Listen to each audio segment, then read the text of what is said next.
Welcome back. In this video, we'll look at lesson 9.2 on parsing XML data.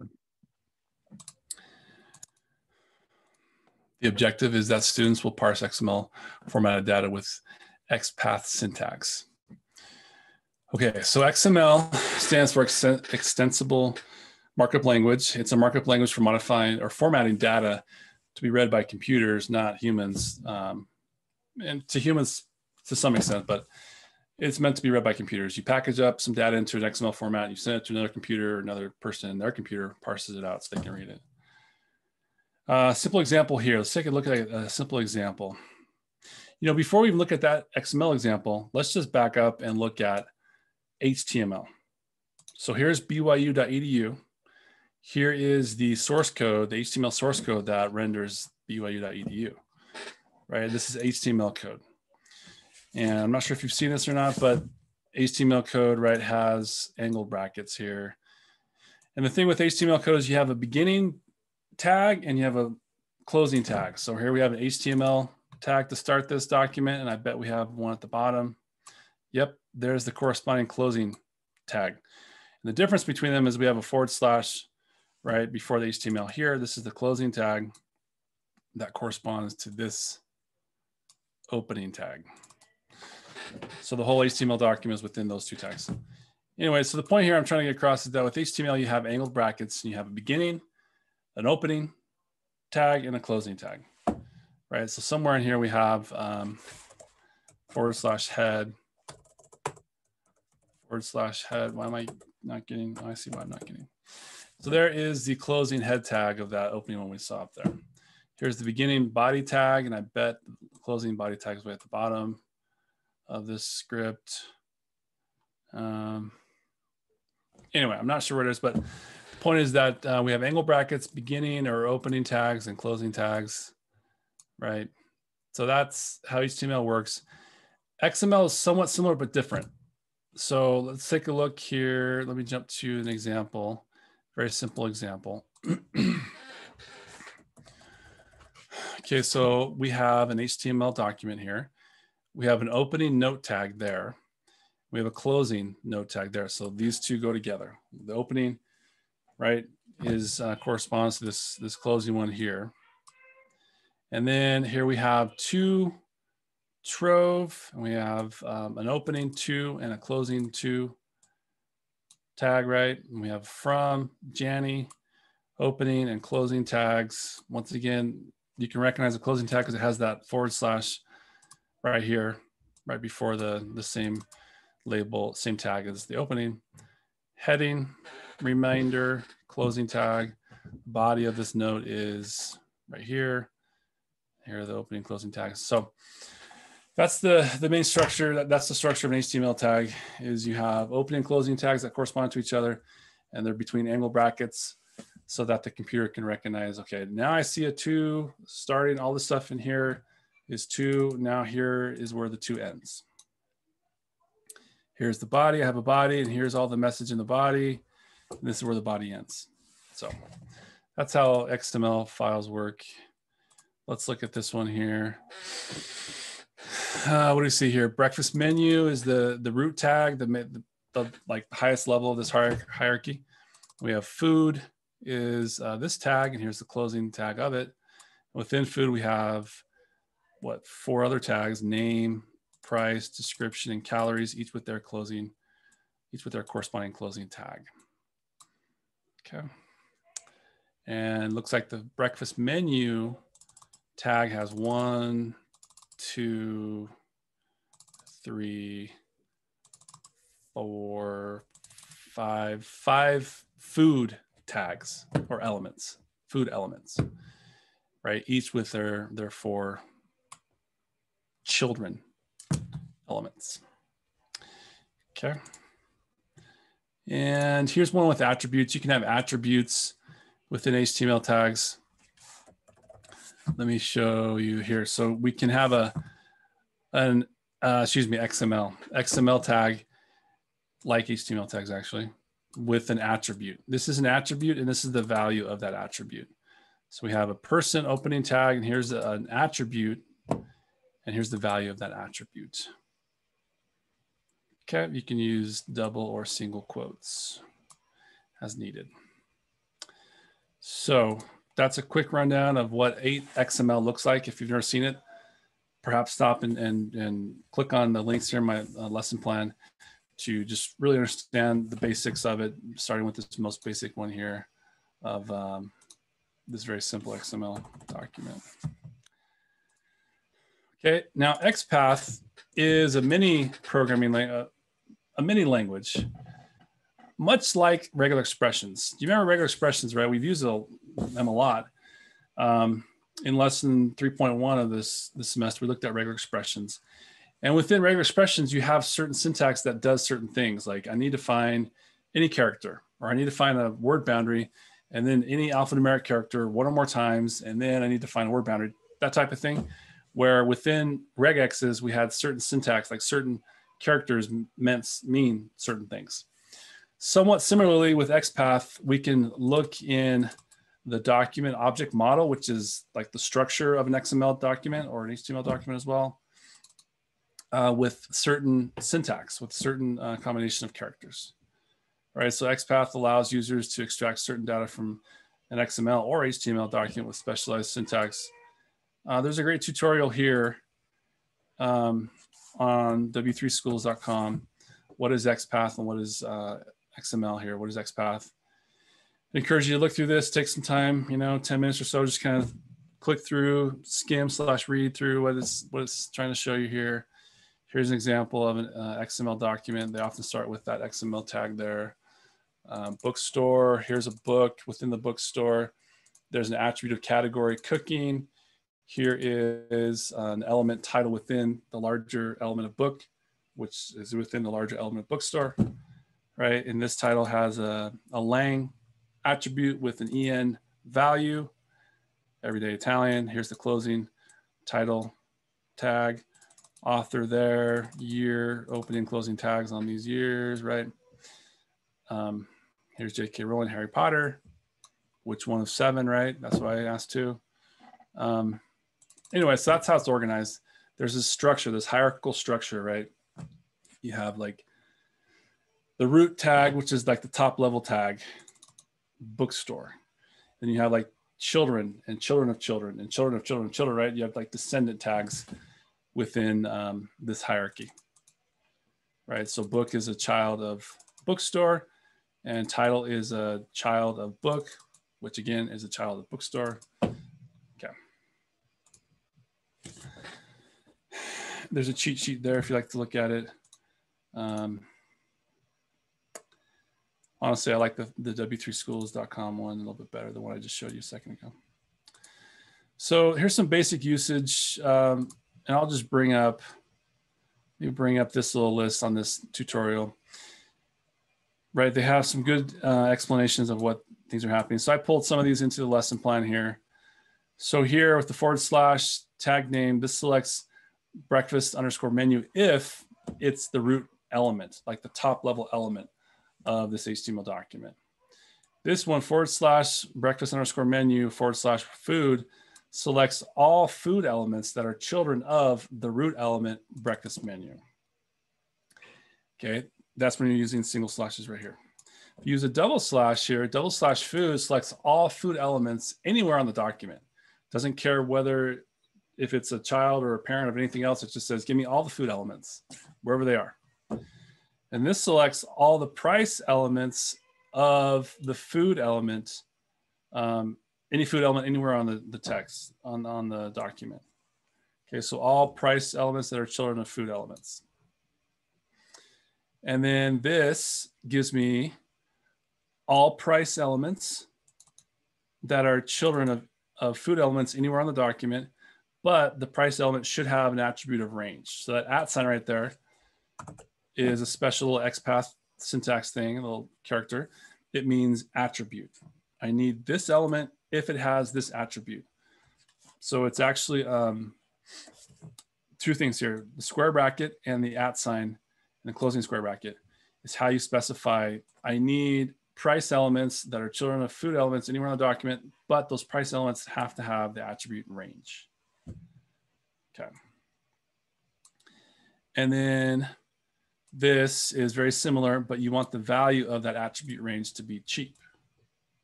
Right, so it selects all price elements that have a range attribute with the value of cheap. Okay. And then here you can actually use functions in XPath. So this says I want all food elements with a price child that contains text. The text contains the character 7. Okay. So this is a quick rundown. It's a little bit not as transparent as what we've seen before, but this is XPath language. Once again, this selects all food elements with a price child element whose text contains the character 7. And you can use starts with, so it's much like contain, but starts with, meaning at the beginning of the string, right? You want $7. Here we need, this selects all name elements whose text contains characters, the word waffles, right? Those characters. You can do following siblings, right? I want name elements whose following sibling, right, in the same level of the hierarchy. Let me stop for a second there and jump over to this, right? Let me find that very simple example we just saw a second ago, right? So 2 has 3 siblings, from, heading, and body. Right, so these are siblings because they're at the same level of the hierarchy. So you can look at siblings, specify attributes that those siblings have. Okay, so you can get pretty in depth here. You can do and statements to say, okay, I want all food, I want all name elements that have a following siblings element of price and description, right? Because we have following sibling should be price, and also have another sibling, following sibling of description, each with an attribute with the value, right? So this price should have an attribute of range and value of cheap.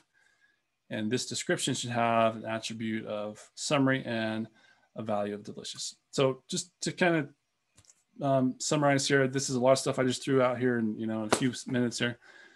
The point is that you can get really in depth with your searches, and it's really cool because you can have a big, massive XML document or HTML, and you can drill down to one specific thing or one type of thing with XPath searches.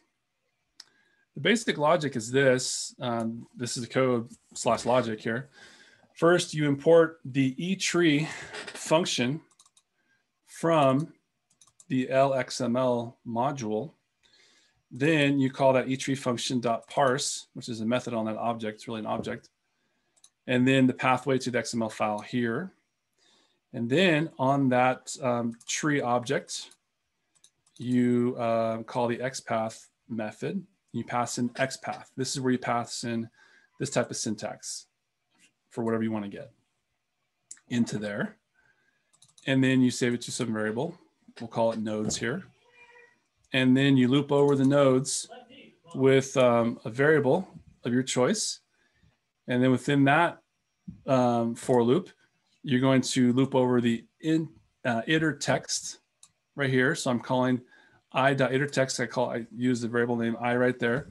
i.iterText, open close parentheses. I'm going to loop over that thing and then print out the actual text. Okay. So it's a little bit involved. We have 2 for loops in one statement here. We have a nested for loop within a larger for loop.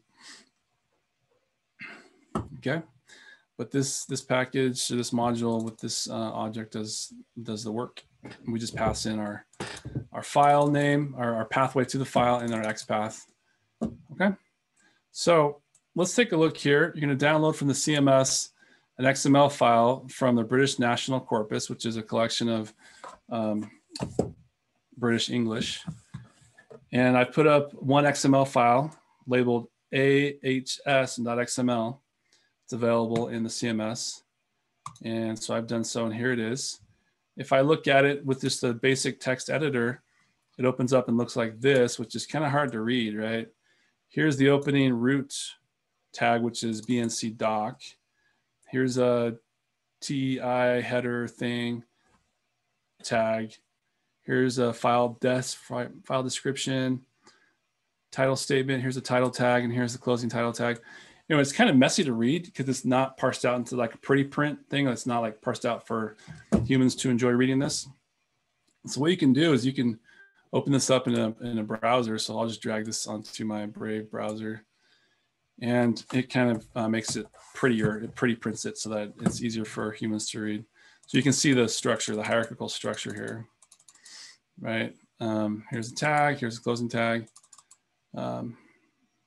So the indentation is making it easier for us to read.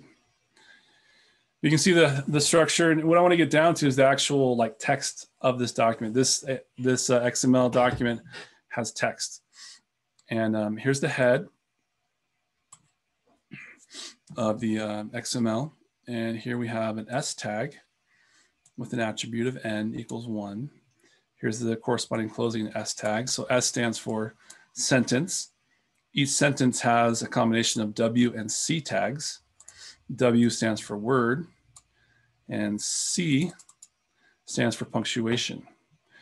So, and within each of these W tags, we have what, 3 attributes, 3 more pieces of information. We have a C5, which is the part of speech tagger, clause 5, which is a part of speech tagger for English. So here is a part of speech tag NN1. And this HW stands for head word. It's like a lemma, like the family that this word belongs to. Here we have the POS tag, kind of a POS label, like preposition, article, I think that's just a noun. Sustantivo in Spanish means noun. There must be an English equivalent of sub there. Anyway, so letter to the editor, colon, Pope, apostrophe S, they've pulled that out. Guidance in election. This was written in 92. This is the BNC, the British National Corpus, was created in the early 90s. So here's a P tag for probably paragraph, another sentence, number 2, second sentence. Right, we have each word here that was said, right? Then we have the clause 5, the C5, POS actual tag, and here's the category, and here's the head word of the noun, or excuse me, the lemma coming through here. And so we have a bunch of sentences for this text, right? So that's how you kind of, you know, as a human, look through and see what's happening with this POS tag. And like I mentioned here, if you open up an XML in a web browser, it will pretty print, so you can look at it with the indentation to help you figure things out. And I just kind of gave you what I asked you to do here. What does SWC stand for? Sentence, word, punctuation, right? The C5 is the clause 5 part of speech tagger that they used to tag part of speech. HW is the head word, or the lemma. POS is the part of speech. Good, good, good. If you want, you can verify in the documentation from the BNC here. They have a reference guide which explains this this structure. Clause 5 is that part of speech tagger. Okay, so let's just try this. Write a program to screen to print to screen the text within the sentences of the file. Right, the sentences are an S tag. So looking at this little example snippet here, scripts, you're going to need to download the XML to your hard drive, and then right here you're going to have to put the pathway into that XML file on your hard drive, and then figure out what XPath you here to get the sentences. Okay, so we're looking at this practice exercise C. Write a program to print to screen the text within the sentences of the file. Okay, let's give it a try. Go ahead and pause the video and give it a try. Ready, set, pause.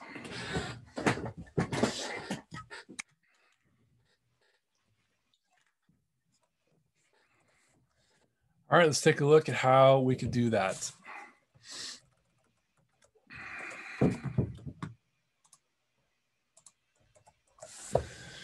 So we import eTree from LXML. We use that eTree object, specifically the parse method.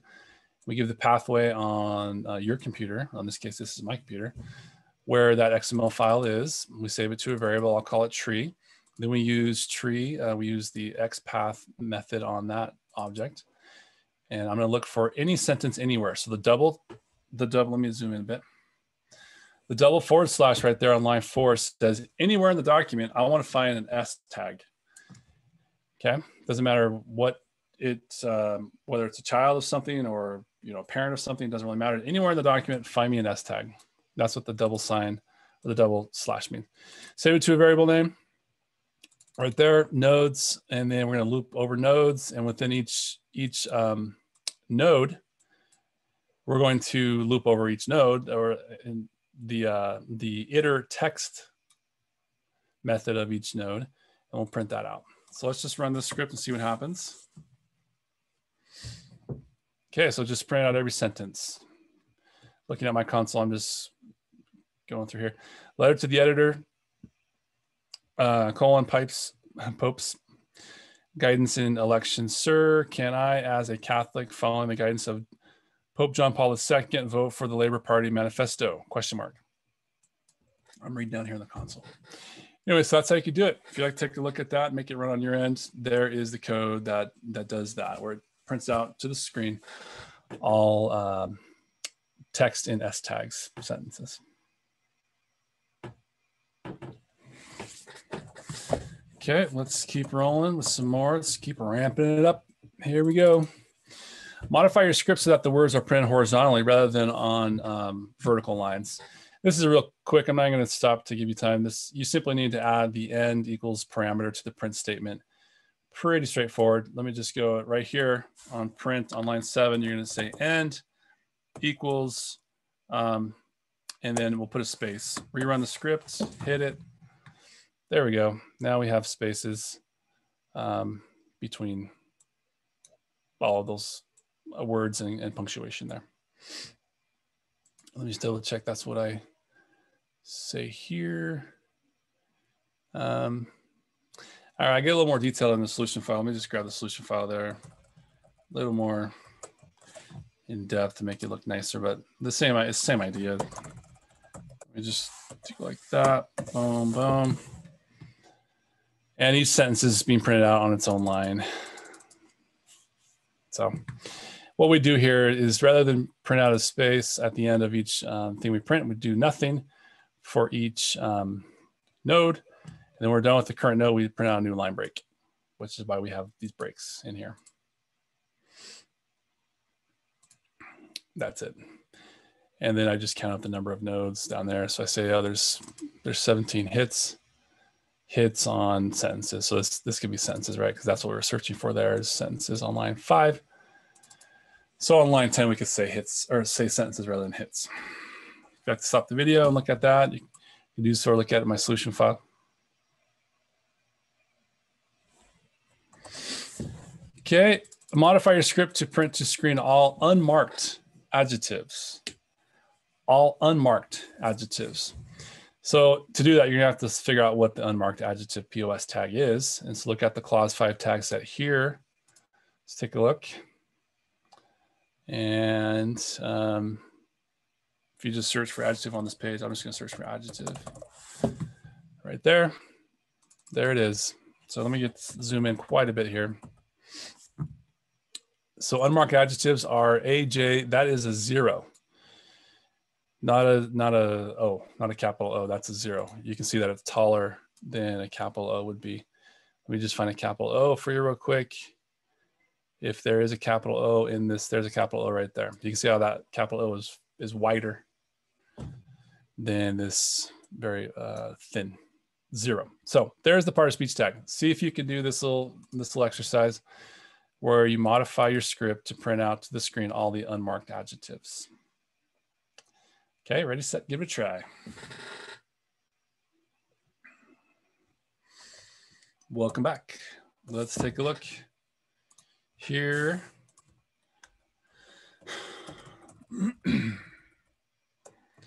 Copy this over to my chalkboard, PY.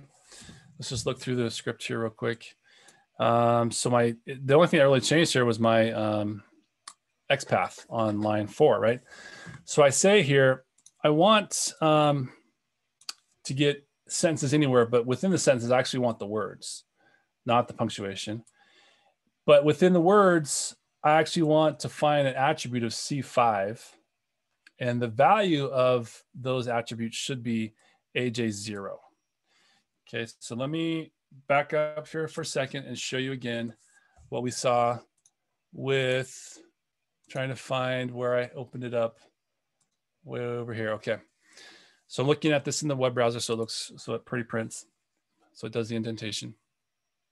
So I want to find all word tags within sentence tags, and those sentence tags can be anywhere it wants to be in the document. Let me just jump back over to the script to show you what I'm talking about. Once again, so this means the double / means anywhere in the document, find a S tag, and within that S tag, find me a word tag. Okay, so that's what we found so far, right? So we're looking at only word tags.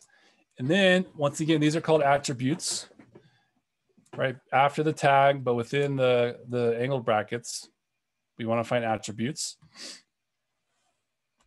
And we want to look at the S5, or excuse me, the C5 attribute. @ C5 means I want the C5 attribute. I want you to look in here at this attribute, but I only want to look at the words that have a value of that attribute of AJ0. So @ C5 equals single quote, AJ0 single quote. The reason I'm using single quotes there around the AJ0 is because I use double quotes around the XPath itself. So I have to use the single quotes here. Okay.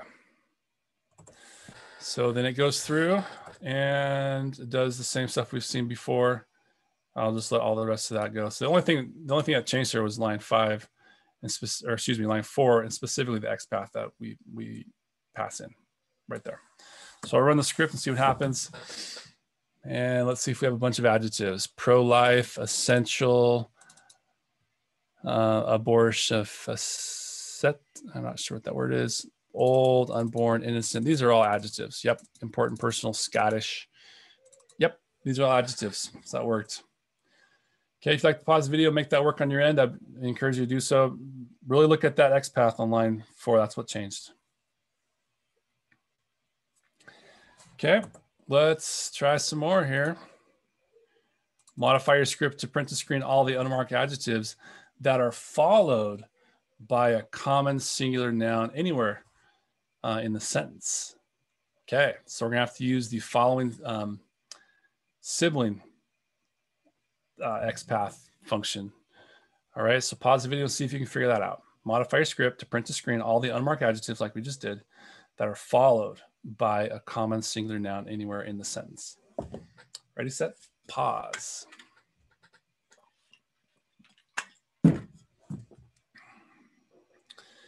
All right, welcome back. If you struggle with that one, then don't feel bad. The XPath is getting a little more involved, but it is simply just an XPath issue still. Let me go ahead and just post this in here. So this says, let's look at line 4 here, the XPath itself, between these double quotes, all of this right here. Again, we have the same thing from the previous exercise. We just want words that are the children of S, and those S's can be anywhere in the document. We want words that have an attribute of C5 that has a value of AJ0, and we need those words to have a following sibling with a word. Right, so there's the W, that is the same word. We're talking about the same word tag as this word right here, right? It's the same level. We want a word here, and then we want the following word anywhere in the sentence, and to have an attribute of C5 that has a value of NN1. All right, so the NN1, excuse me, is what we find over here, NN1 in their tag set right there, singular noun. NN1, that's their tag set. That's their tag for a singular noun. Again, we're trying to find unmarked adjectives that are followed by a common singular noun anywhere in the sentence. Okay, and if that's the case, then just go ahead and loop those, just loop over those and go for it and print them out right down here. Same thing as before. Let's run that script. And apparently these are the adjectives that have a singular noun after them somewhere in the sentence. We didn't ask for the singular noun itself at this point. We just simply asked for the adjective. And all we said, we want an adjective that must be followed by a singular noun, but we didn't ask for the singular noun itself to print out. Okay, so utopian, innocent, unborn, abortion, facet. I'm not sure what that word is. I'll have to look it up after. Okay, so if you want to pause the video and look at that regex, the regex is getting a little bit hairy, but again, it's not you can understand it if you just kind of work through it, you know, kind of character by character or kind of chunk by chunk, right? Following siblings. So we want this word if it's got an attribute of C5 that has a value of AJ0, and this word also has a following sibling that is a word whose attribute has an attribute of C5 and a value of NN1. Okay, if you'd like to pause the video and make that work on your end, you can do so now. All right, let's ramp it up. Modify your script to print to screen all the unmarked adjectives that are followed by a common singular noun that is the first word after the adjective. So not anywhere in the sentence, but right after the adjective.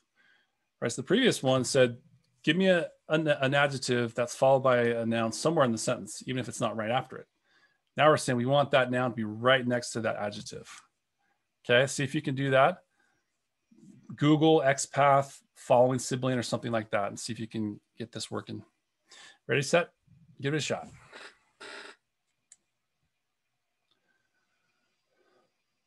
Welcome back.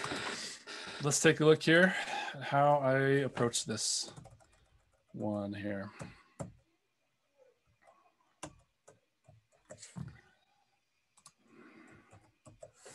Again, the only difference from before is the XPath itself on line 4. And the only difference is that I added this square bracket 1 square bracket right there, right on the right side of that following sibling colon W. So this is the same thing, right? It says find a word that is a child of a sentence tag anywhere in the document, but the word has to have the attribute C5 with the value of AJ0, and it has to have a following sibling of word, but I only want the first one. I only want the first word after it. But I only want those first words after it if they have an attribute of C5 and a value of NN1. Okay, so the only difference from before is I put in this square bracket 1 square bracket right on the right side of that W right there. So that means, yeah, that does mean that XPath is a 1-based indexing language. Whereas Python is a 0-based indexing language, right? The first thing in the list has an index of 0. The second thing has an index of 1, etc. In XPath, if you have a collection, the first thing actually has an index of 1. So don't let that throw you off. All right, so if I run this again, let's let it go and see what happens. There are fewer hits. There are only 8 hits this time. Labor, special, inviolable, natural, personal, unborn. Okay. So if you'd like to pause the video and make that work, just take a look at this XPath on line 4.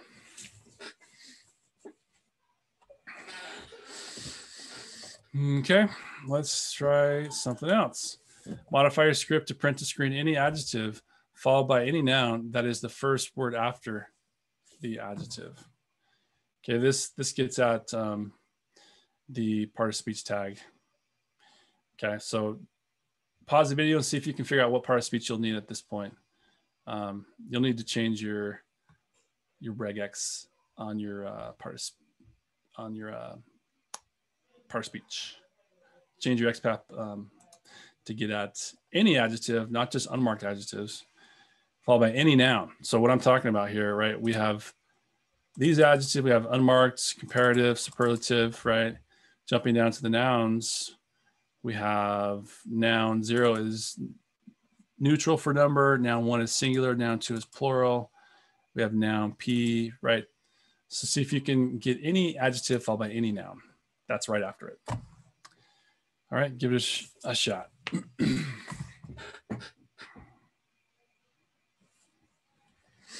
Okay, let's try this. If you struggle with that, let's take a look at how we could do this. Again, we're just going to use the XPath syntax. So the only thing that changed again is the XPath. So again, we're looking for any sentence anywhere. We're looking for the words in those sentences. This time, the XPath has this right here. Within the square brackets, let me zoom in quite a bit there. Square bracket right there, I say starts with, I want you to find this attribute, C5, and I want the value to start with AJ. Okay, once again, I'm just going to jump back over to that website, this website right here. These three lines right here, these adjectives all start with AJ. AJ0, AJC, and AJS, but they all start with AJ. So I'm going to say, I want you to find an attribute of C5 that starts with, the value starts with AJ. Okay, and I want you to find a following sibling that is a word, just the first one, has to be the first one right after it. Again, the same thing, similar thing, starts with the attribute C5, and it must start with the two letters NN, capital NN. Okay, let me jump back over to that website. Jumping down, looking at their tag set right here. So all the nouns start with NN, NN0, NN1, NN2, and we're not going to get NP, right? Because that's not NN. So we're not going to get proper nouns. We're just going to get common nouns. Okay, so that is the XPath. It's pretty hairy, but once again, it's understandable if you just kind of look at, okay, yeah, that does that. This function starts with does that. This function takes two things, right? It takes the attribute you're looking for, or the thing you're looking in, and then the value you want to look for that it should start with. So let me rerun that script, hit it. And again, we have some adjectives, 16 or 17 apparently this time. All right, if you want to stop the video and look at my code, you can do so, or look at the solution file. Either way, let me just back up a tad bit there.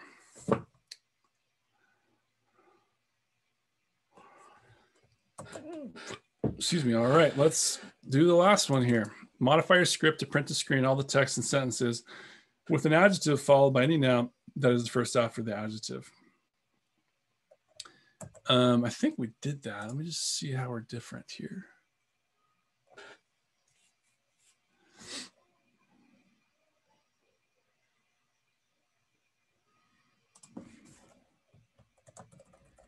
How is this different?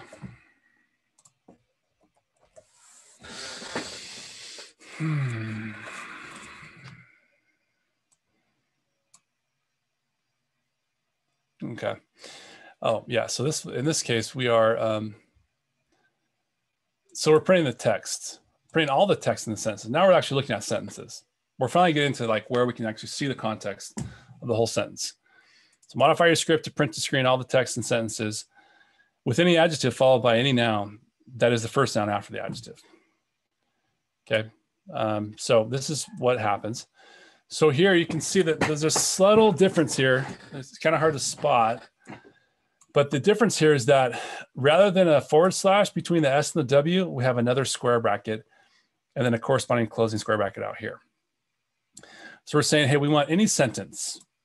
Give us any sentence, but that sentence needs to have words that have attributes of C5 that begin with AJ, and those words have a following sibling that have a word that's the first word that starts, and the attribute C5 should start with NN. So anyway, the point is that we're going to look at full sentences now. And let me run that again. We can look at those. So here we are. Let's just grab any one of these. I think right there is, in this sentence, this is where we have our adjective noun. He urged them to act decisively for the inviolable right to life, which belongs to, oh, sorry, my zoom is in the way a bit. Every person from conception until life's natural end. So I think it grabbed this text because of that right there. Once again, this is coming from, this is coming out of this structure right here. This is what the Python program starts with, right? It pulls this in. Oh, there's the actual sentence right there.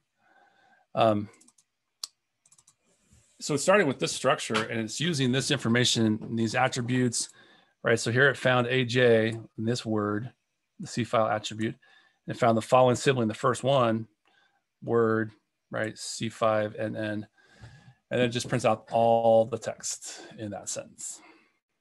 So there's a slight subtle difference there. It's kind of hard to detect, but that on line 4, that opening square bracket is between the S and the W, whereas before it was a /. So if you like to pause the video, make this work, or look at my solution file. Anyway, this was an exercise in XPath mostly. We weren't changing any of this down here. We were just using that without even changing it. But I'd like to stop, pause the video, and take a look at that. Pretty hairy XPath, but it's really cool how much it can do to get down to what we want to find. Okay, so that was a whirlwind introduction to XPath and parsing XML data, and especially XPath syntax. This XPath mini language is an awesome language to get at XML data and HTML. You can use it for HTML as well, XPath syntax. Okay, so at this point, you should be able to parse XML formatted data with XPath syntax, or at least have an intro on how you could do it. Again, putting this into practice will make it, kind of sink in, and so you can just pull it out when you need it. And like I said, this little kind of cheat sheet here of XPath expressions is really, really good on W3 Schools. So w3schools.com/XML/X_XML _XPath.asp is a good little kind of cheat sheet of sorts. So anyway, that is lesson 9.2, and hope that was useful. See you next time.